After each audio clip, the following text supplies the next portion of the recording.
So first we'll get the mercy of Srila Prabhupada and our previous teachers and our deities and blessings from everyone here.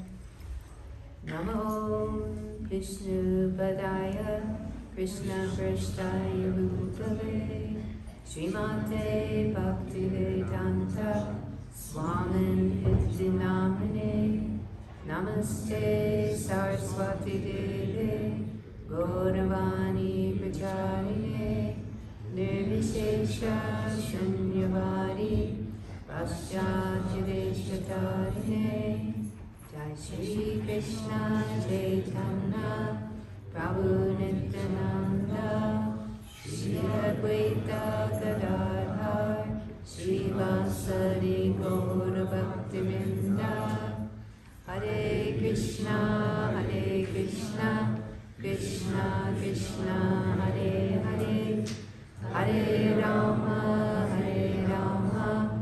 Rama Rama Hare Hare Om Jnana Timirandasya Jnananjana Savakaya Chakshurunmilitam Yena Tasmai Shri Gurave Namaha Shri Chaitanya Manobhishtam Sthapitam Jena Bhutale Swayam Rupa Karamayan Vidati Swaparantikam. So by your blessings of the deities here and Srila Prabhupada, our whole disciplic line, may I be able to speak something Krishna conscious and inspiring in one way or another to your heart. Friday was Purnima, which means full moon. And it was a special day, appearance of different and great Vaishnava saints, Acharyas, one who preaches and lives by example, Acharya. And one Acharya that we celebrated on that day was Srinivas Acharya. And he was great saint, writer, songwriter, and devotee and preacher. So rather than beginning with a verse from the Shastras like the Gita or Bhagavatam, I'll read one verse he wrote in a song that he wrote dedicated to great saints, the 6 Goswamis. And these songs by great Vaishnava Acharyas are considered to be non-different than the Vedas themselves because they present devotional mood and truths that are non-different than the Vedic scriptures. So they're very profound in that sense. And of course, the lives of such saints are very much inspiring for us. And Srinivas Acharya, he appeared on this full moon day. And just like the full moon is bright and illuminating, so Srinivas Acharya appeared to illuminate the whole world and to brighten the hearts of all living entities who hear about him, who come in touch with him through hearing about him, reading about him, glorifying him. So everyone becomes illuminated by him. He is a special personality, not a normal soul, not run-of-the-mill kind of personality, but somebody who has the potency, even now, because they're eternal, to give you that brightness, that illumination, that happiness, that peace, that power, that spiritual enthusiasm that we all need to give us that boost in spiritual life. So he has that all. And all we have to do is take shelter. It's like there's a great big huge, pot of nectar, like this full moon. It's like a big illuminated pot of mercy and nectar. And all we have to do is drink from it. We can turn our back on it, but we can also go towards it and drink it through the ears, because this is how we really begin to acquire knowledge through the ears.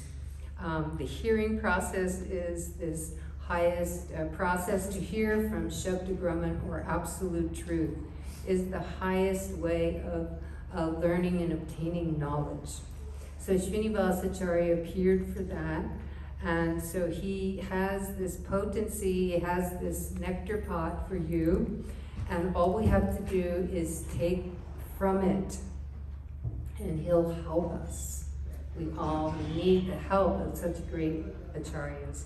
So this one verse, it's an Astakam, 8 verses, and I'm just going to read the first one in the Sanskrit and the English translation. So you'll begin to start drinking from this pot that has appeared during the full moon in this month of, I guess, the last part of Vaishakha. This is the last part of that month that he appeared. So it's called Sri Sri Sad Goswami Astaka, and the Sad Goswamis, Sad means 6, and Goswamis are these great saintly devotees who appeared to spread Krishna consciousness during Lord Chaitanya's time, a little bit over 500 years ago. So he wrote about them to glorify them. So the first verse is, I'd like to sing it, but voice is not happening too good. So I'll just read it. Krishna kirtana gana nartana paro, premamritambo nidhi, dira dira jana priyo priyakaro, nirmatsaro pujito, Shri Chaitanya kripavaro bhuvi bhuvo, bharavahantarako, Bande Rupa Sanatano Raghuyago, Shri Jiva Gopalako. So that last line, Bande, I'm giving all respects, obeisances, falling at your feet to the 6 Goswamis, namely Rupa Goswami, Sanatan Goswami, Raghunath Das, Raghunath Bhatta Goswami, and Srila Jiva Goswami, and Gopala Bhatta Goswami. And these are personalities that are illuminating the world. We just have to turn our face towards them, just like you want to see the illumination of the Purnima, the full moon, you have to turn your face towards that moon. So here is one of these moons, Srinivas Acharya. So this was around 1530 when he appeared. And before he appeared, Lord Chaitanya, who's actually Radha and Krishna himself, was orchestrating, preparing for the Sankirtan movement. It's just like anybody who has a mission, they want to enlist so many great personalities for that mission.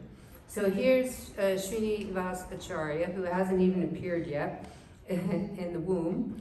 And Lord Chaitanya is enlisting these personalities who haven't even appeared in the womb yet, some of them, and others who, of course, appeared. So in order to pave the way, so to speak, for Srinivas Acharya, Lord Chaitanya, who's Krishna himself, he speaks to Mother Earth, Bhumi Devi, who's a goddess. She's, in the form of the earth, and also everyone's personified. So the earth is personified, right? We call her Mother Earth for a good reason, because she's a person. So the Lord is speaking to Mother Earth and saying, I have bestowed upon you so much mercy, and I want you to share that mercy that I've bestowed upon you upon 2 personalities who are going to soon give birth to a great soul.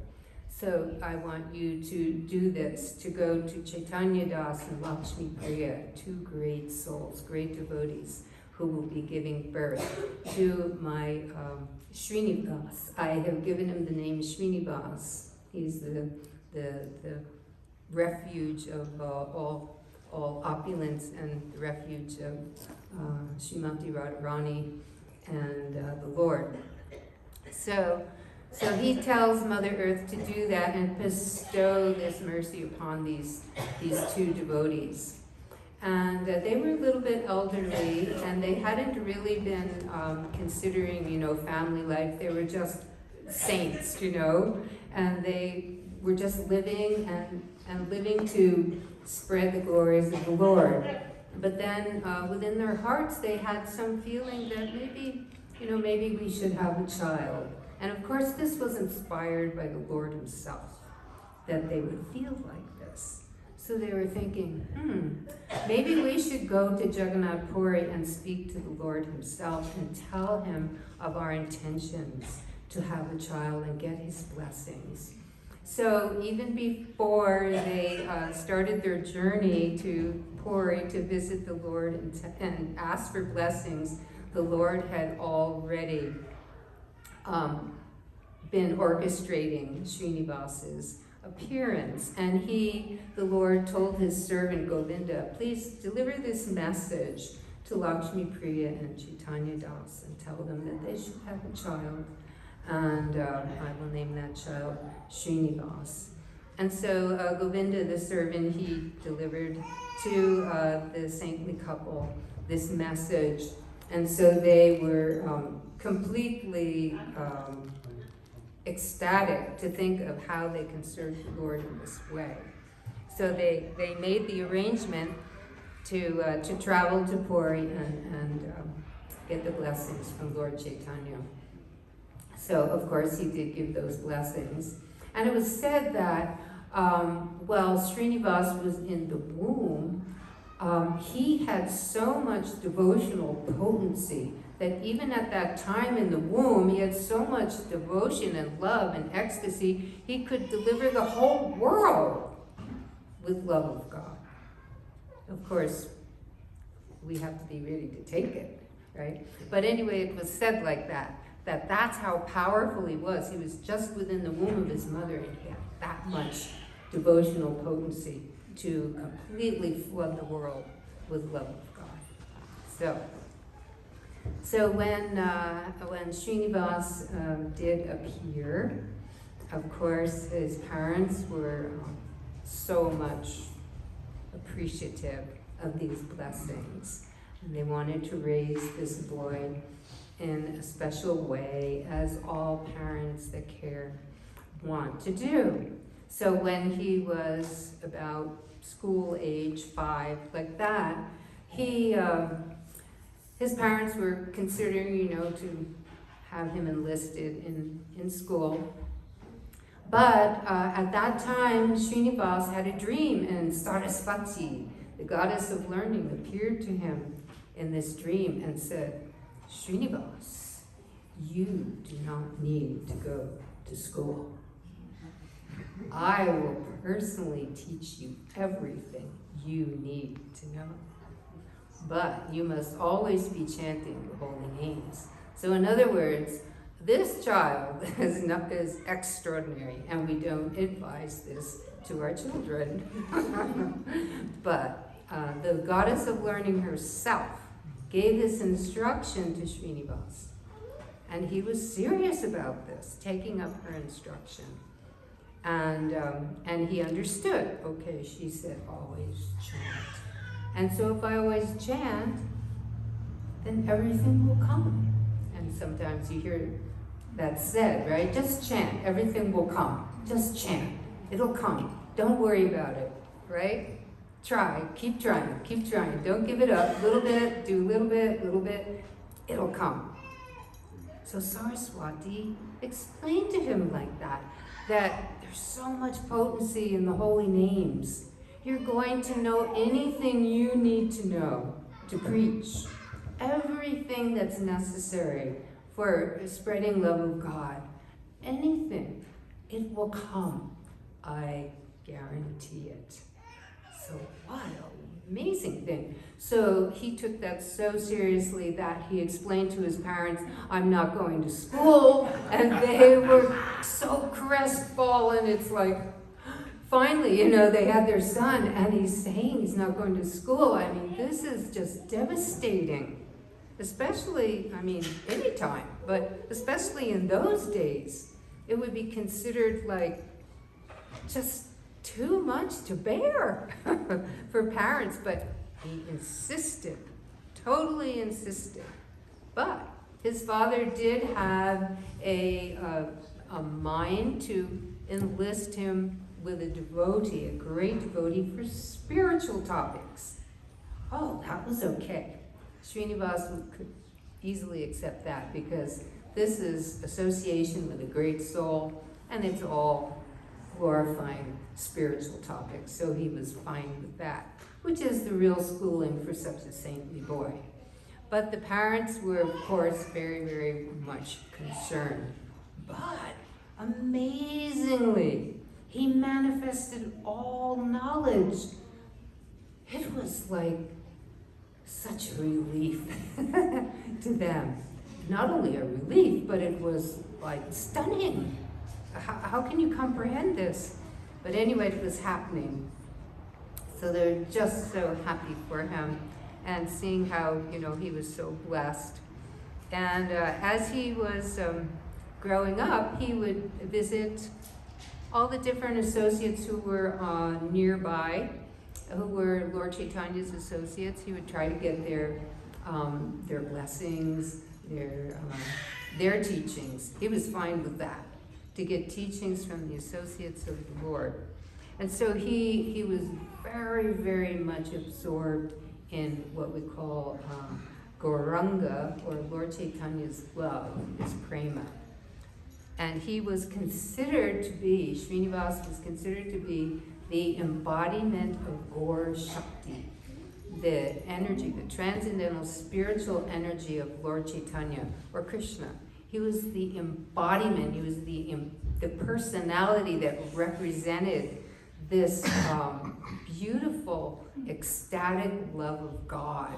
I mean, can you imagine if you were walking along and you met someone who was like the embodiment of all of God's love? How would that be? It would be just extraordinary, just extraordinary. So that was Srinivas.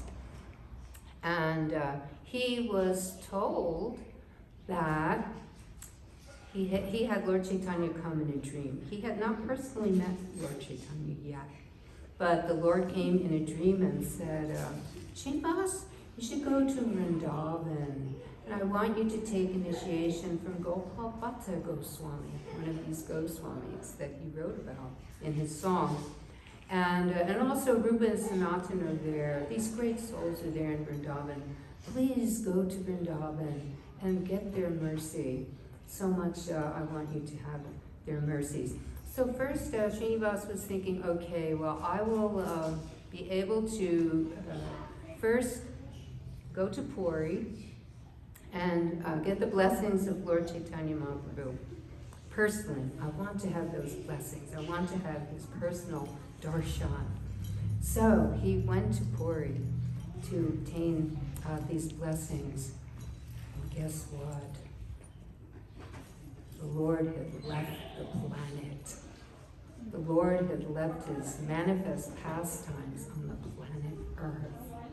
And Srinivas had come just after that. And he was so shocked and so in spiritual dismay, like, oh, what is the use of my life? How can I live? And, it was like a spiritual distress. It wasn't a material mood. And he was just so crestfallen. But then again, Lord Chaitanya would come and dream and just encourage him, go to Vrindavan, these great souls are there. So he thought, oh, I must go. And it was quite a long trip from where he was. I think it would take like about 3 months or so walking. And pretty much everybody walked everywhere. Unless you had a bullock cart or you were like a prince and rode on a horse. So he would walk, and then he would start to run because he's thinking, I must get to Vrindavan. So he goes to Vrindavan, and he is so like exhausted but happy, after this long trek. And he sits down by the bank of Jamuna just to take a breather. And he hears these sadhus, these great saints, talking in a mood of distress, spiritual separation and distress. Oh, Vrindavan is empty. Vrindavan is empty. Sanatan has disappeared. Rupa has disappeared. Raghunath Das has disappeared from Vrindavan. Oh, the Holy Land is empty. And Srinivas heard this. And he was like, couldn't even believe it. He went up to the sadhus and said, did I hear that you said that they have left? And they said, oh, we are in such distress. Everything is void. We can't see anything. Everything is gone. And so Srinivas began to cry tears of such separation. The Lord had asked him to go to Vrindavan and get association with these great souls, and they had left as well. So Srinivas's life was becoming a lifetime in separation, just calling out and never getting their personal darshan, and just hankering for these great souls to bless him and to be with him. So, good things did come though. He was in Vrindavan, and some young saintly Vaishnavas came along, Narottam Das Thakur and Shyamananda. And they had all been asked by their gurus, including Srinivas, to take shelter of a great soul, another Goswami named Jiva Goswami, the youngest of the Goswamis, who was considered to be the greatest Vaishnava philosopher of all times, who wrote the Sandarbhas. And they became the Shiksha disciples, those who were instructed by Jiva Goswami. They became his disciples. And they were extraordinary disciples. And of course, Srinivas, being an exceptional student, was given the name Srinivas he had, and Acharya. Jiva gave him the name Srinivas Acharya, because Srinivas was a great learned person, future preacher and teacher. So he was given that name. And Jiva was his Shiksha Guru, Gopal Bhatta was his Diksha Guru. And then the consort of Lord Nityananda, who's none different than Balaram, his consort Janava Ma, who was an expansion of Radharani, and the personification of Radharani's sister, Ananga Manjari, who took birth on the planet some 500 plus years ago. She sent a message to Jiva Goswami because everyone had left. Lord Chaitanya had left the planet. Her husband, Lord Nityananda, Balaram himself had left. Advaita Acharya had left. All these great souls had left. So she sent a message to Jiva Goswami, please bring the granthas, or the books, these palm leaf books, of the Goswamis to Bengal and Orissa, because we cannot not have these literatures distributed to all the great Vaishnavas in these lands. You know, everyone's leaving the planet. We have to keep this knowledge intact with all the great souls and for the future devotees as well. So please take these writings and bring them to Bengal and Orissa.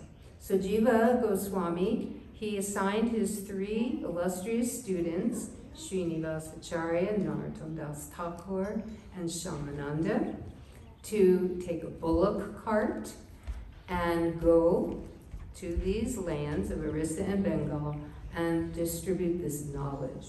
Take the knowledge, give it to Vaishnava scholars who could copy the knowledge and also retain it. So that was their assignment. Big assignment to go on this preaching mission. Sometimes they call it the first transcendental book distribution party. And so, but the thing was, they had to leave Vrindavan, and if anybody's been to Vrindavan or you've meditated on Vrindavan, it was like You don't want to leave. You don't want to leave. It's too precious. But they knew they had to do this service. It was hard, to leave.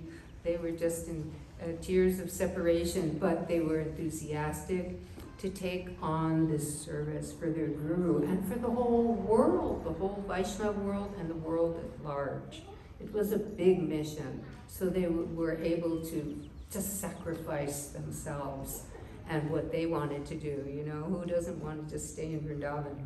So on their mission, they're going with this bullock cart, and they take their eve. They set up camp, so to speak, and they take their rest as they're going on their journey. Well, meantime, there was a king in the nearby Vana Vishnupur, King Birambir. He, as most kings do, needs to fill up the treasury, right? So they have their henchmen who go out and, unfortunately, rob the pilgrims and fill up the treasury. So this king's astrologer said, "King Birambir, I see, in my astrological calculations that there is a great treasure on this bullock cart taken by these three looking like feeble sadhus. There's no trouble in going and conquering over them and taking away this great treasure." So he sends out his henchmen in the middle of the night, and while the sadhus are peacefully sleeping, they steal the treasure, which is the books, right? And the henchmen bring it back to the king, and he puts it in his treasury. Not at first even knowing, that it's not jewels and gold coins and everything. Didn't even really know, just figured, wow, I got this big box of treasure. So then our sadhus wake up in the morning. Can you imagine? These are the original palm leaf books of the Goswamis, the only copies. They're on this sacred mission, and it's gone. They're just like practically fainting and dying on the spot and just crying. And then word gets back to Vrindavan that this has happened and everyone's crying in separation. What are we going to do? And then Srinivas Acharya says, he's very, very, very empowered by Lord Chaitanya. He said, okay, let's gather our strength. Things happen, we feel really down. We're feeling spiritually super depressed. But remember, we have Lord Chaitanya behind us. And he's trying to get them like, come on, get enthusiastic. Chant, chant, chant. Remember the Lord's behind you. Let's go, let's go. And he said, okay, Narottam, go to Bengal. And just glorify the Lord there. Shamananda, go to Orissa. Have kirtan, glorify the Lord. Tell everyone to chant. Tell them this is the cure for the age. So go out there, and I will go and I will pray and pray to find these books. So they all go their separate ways. Then Srinivas happens into Vana Vishnupur, the capital of the thieving king Birambir. And he winds up thinking, oh, I'll visit the palace, see what's happening around here. Can't hurt to see, try to get some clues. Where are these books? And Srinivas, as a good sadhu, he loves to glorify Bhagavatam, so he sits in the palace of the king and he's glorifying Bhagavatam, and the king is hearing from him, and the king daily is hearing from him, glorifying, and then the king is saying, Srinivas, you should just do this every day in my court. I would like to hear this glorification every day. Please do this. And so the king and his assistants, they would listen to Srinivas glorify Bhagavatam, and they're starting to get a little bit purified. And then Srinivas is confidentially talking to the king and telling what happened with the books and how they were stolen. They were in this box, they were in this forest, and the king is like, Srinivas, maybe come on down to my treasury. And so the king, probably still at that time thinking it's jewels and coins, shows him the box. And Srinivas is just so overwhelmed with ecstatic joy. And he opens it up and the king's like, wow, this is like palm leaf books. And he realizes, what have I done? Oh, such an offense, because he got a little purified here in the Bhagavatam. And here's this great saint, obviously. And he stole his books, and he's like, he falls at the feet of Srinivas, and he begs, please, please, please, forgive me, what can I do, what can I do? And please, let me become your disciple. So Srinivas thinks, yeah, surely. And then the king says to the queen, fall at his feet. And then the king says to his whole staff, fall at his feet. And then the whole palace staff falls at his feet, takes shelter, becomes his disciples.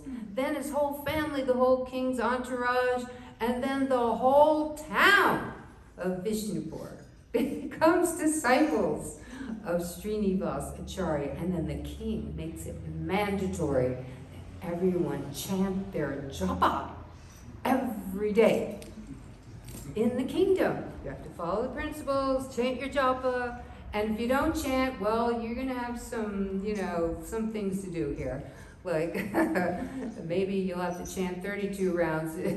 That'll be your punishment if you're not chanting. So anyway, king had everybody, and even to this day, they say that in Vishnupur they chant the holy names, they glorify the Lord.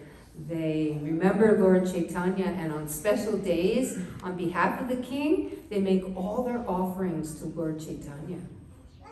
Amazing. So this was the power of Srinivas. Wherever he went, these amazing things would happen.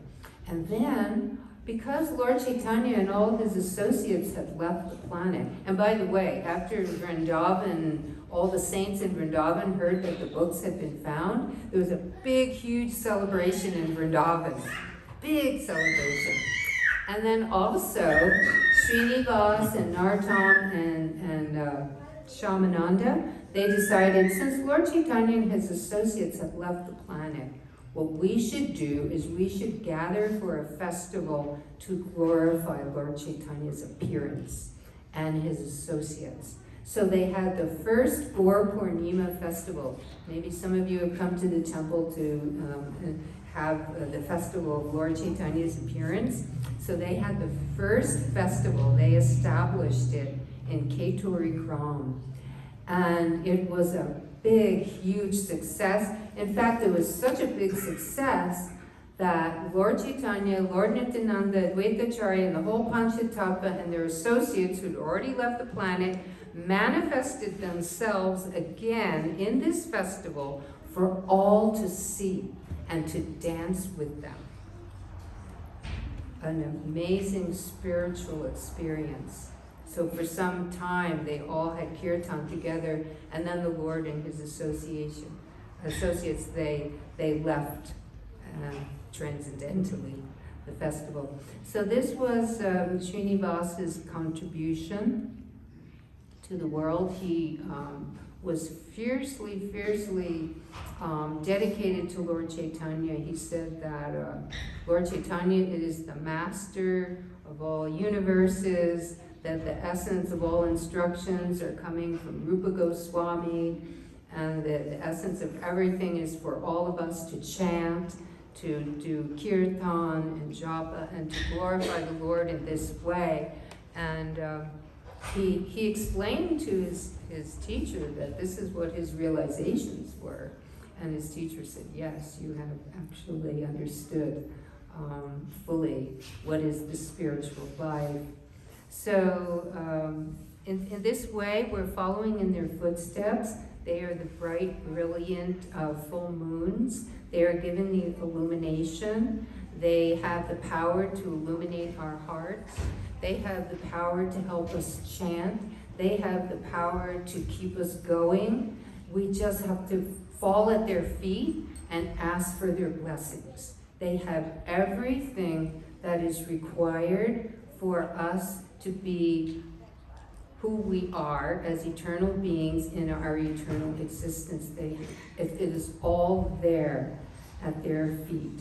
So we humbly take their blessings and hear their glories and try to take up their instructions in our lives and follow in their footsteps. So may Srinivas, Acharya, and his associates always bless you. Thank you.